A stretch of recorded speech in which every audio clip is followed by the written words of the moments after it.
সকলে আমার প্রীতি ও শুভেচ্ছা নেবেন।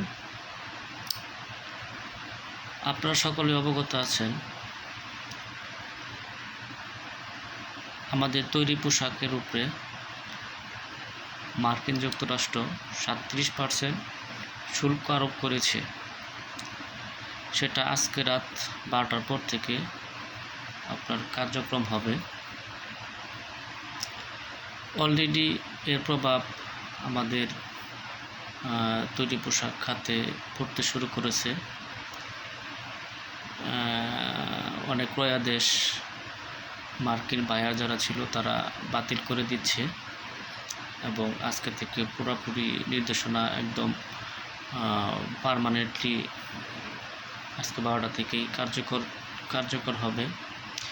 সেই সুবাদে আজকে আমরা বিভিন্ন প্রিন্ট মিডিয়ায় দেখতে পেলাম যে নারায়ণগঞ্জ রূপগঞ্জে একটি গার্মেন্টসের ছাঁটাই প্রক্রিয়াকে কেন্দ্র করে আজকে সারাদিন মোটামুটি ঢাকা নারায়ণগঞ্জ মহাসড়ক কার্যত অবরুদ্ধ ছিল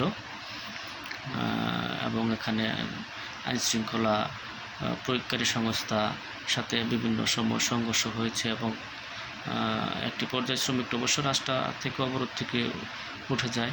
কিন্তু আসলেই এই যে একটি অবস্থা, এই অবস্থার মাঝে আরেকটি দুঃসংবাদ হলো যে ভারত আমরা যে নেপাল ভুটান এদিকে যে মাল ট্রানজিশন করতাম সেটা কিন্তু আজকে তার স্থল যে রুট পারমিটটা আছে সেটা কিন্তু বাতিল করেছে সন্ধ্যার দিক দিয়ে।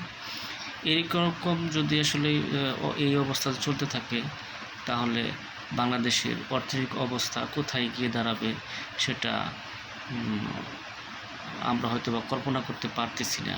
কারণ এমনিতে মার্কিনের শুল্ক আরোপ, তারপরে যদি আমাদের প্রতিবেশী রাষ্ট্র ভারত যদি তাদের রুট ট্রানজিশন যদি না করতে দেয়, স্থল বন্দর যদি ব্যবহার করতে না দেয়, তাহলে কিন্তু আমাদের অবস্থা কিন্তু একদম ভঙ্গুর অর্থনৈতিক অবস্থার মধ্যে পড়ে যাব।